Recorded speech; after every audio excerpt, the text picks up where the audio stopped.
Welcome back to The Explainer. Today, we're diving straight into an incredibly moving and honestly super timely keynote by educator Jonathan Waltho. We're looking right at this massive intersection in our modern world. The crazy rapid rise of tech on one side and the really raw, kind of fragile reality of human learning on the other. Waltho's been teaching kids and adults for decades, and his main idea here totally flips what we usually assume about education in the digital age.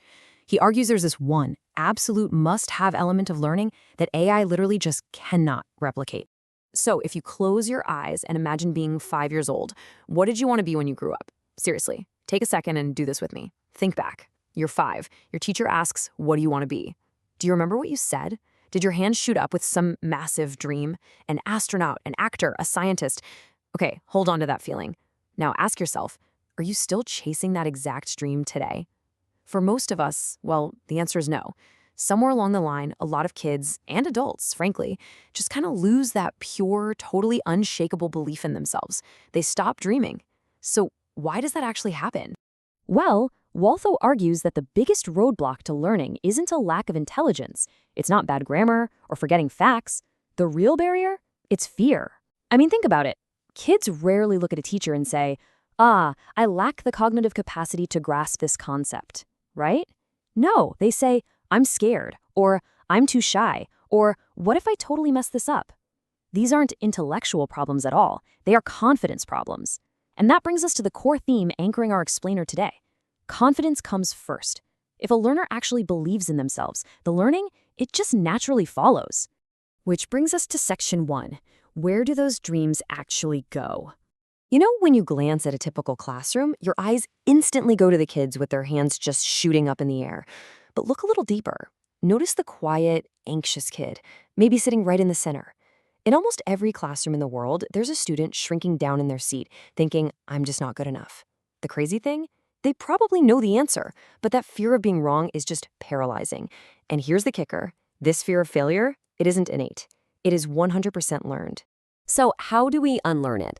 Luckily, the research gives us a really clear roadmap.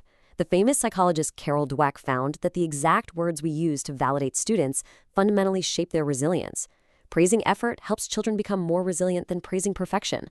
When we only praise the flawless test score or the perfect answer, we're basically teaching kids that mistakes are dangerous. But when we praise the effort, the fact that they just tried, we build resilience. Our words absolutely matter. They weave that safety net that lets a child actually take a risk. Just think about a baby learning to walk. This is the perfect picture of fearless learning. Babies don't just fall down once, look up at their parents and go, you know what, walking's not really my thing. No way. They stand up, they wobble, they completely wipe out, and then they try again instantly, just bursting with determination. Man, imagine if adults still learned like that. But we tend to stop cold after a single mistake. We've got to create environments where trying is celebrated just as much as succeeding. Because, say it with me now, confidence comes first. All right, moving right into section 2, knowledge versus communication. I want you to picture 2 different students in your head. Student A is a total perfectionist. Perfect grammar, flawless spelling, literally 100% on every written test. But they are absolutely terrified to open their mouth, so they just stay silent. Then you've got student B. Now, student B makes mistakes all the time.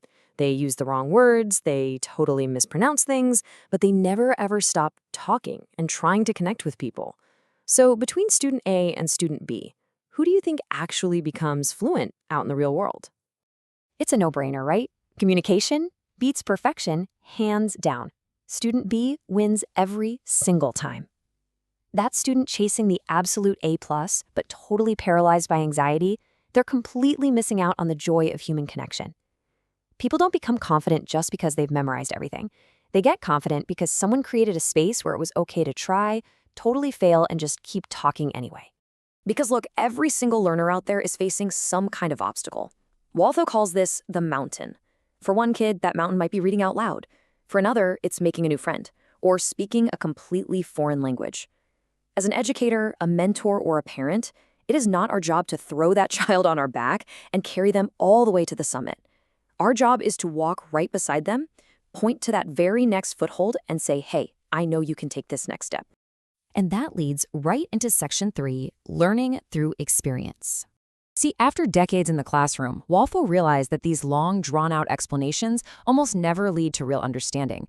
People need to experience things. His framework is super simple. 1, hear. 2, see. 3, do. And 4, believe. Actually, let's try this right now, wherever you're sitting. Seriously, sit up straight, raise your right hand, tap your shoulder, now clap twice. Boom, you just did it. You didn't need a 10-page syllabus or some lecture on the biomechanics of the human hand to pull that off. You learned by doing. And that's exactly how confidence is built in the classroom, through active, safe, hands-on repetition.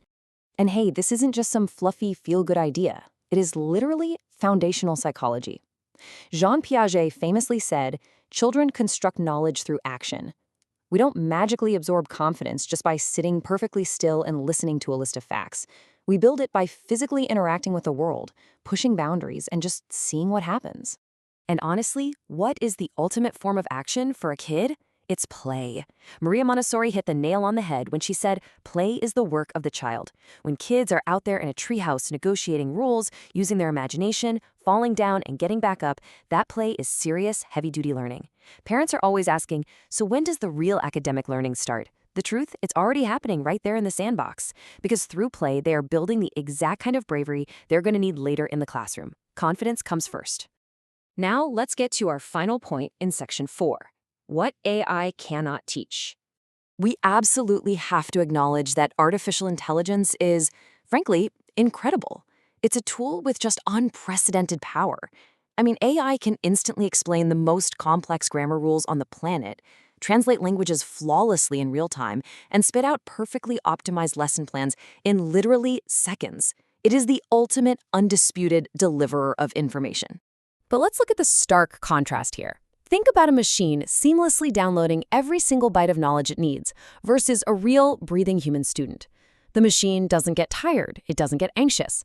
But the human, they're stressed, maybe they're sweating, carrying this literal and metaphorical heavy load of books. Information alone just isn't enough for them. You could feed a student all the perfect data in the entire universe, but if they are completely terrified to take that first step, all that data is totally useless. And this right here is the absolute core of Waltho's message. AI handles data, but teachers provide heart. AI can do a million mind-blowing things, but you know what it can't do? It can't notice that a child's hands are shaking. It literally cannot kneel down beside a frightened student, look them right in the eye, give them a warm smile, and quietly say, hey, let's just try this together. That distinctly human connection, that is the only bridge over fear. Lev Vygotsky, another giant in psychology, knew this decades ago. He theorized that children grow through relationships. A solid relationship must always come before true learning. A child has to feel completely 100% safe with you before they're ever going to take the cognitive leaps required to learn something new. They need someone who believes in them before they're actually capable of believing in themselves. So, where does that leave us? What's our mission? Well, whether you're a teacher, a parent, a manager at an office, or just a good friend, your goal is to find the quietest person in the room. Find that child, or even that adult, who's hiding in the shadows whispering, I can't do this. Your job is to help them discover their roar, to spark that inner lion so that by the time they walk away from you, they can look up with total certainty and say, I can.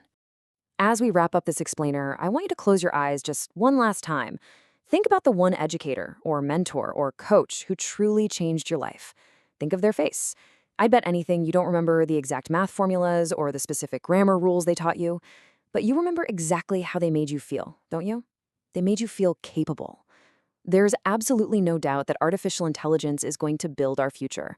And yeah, it's going to be amazing. But never forget this. While AI shapes the future, it is human confidence that changes lives. So what mountain can you help someone climb today?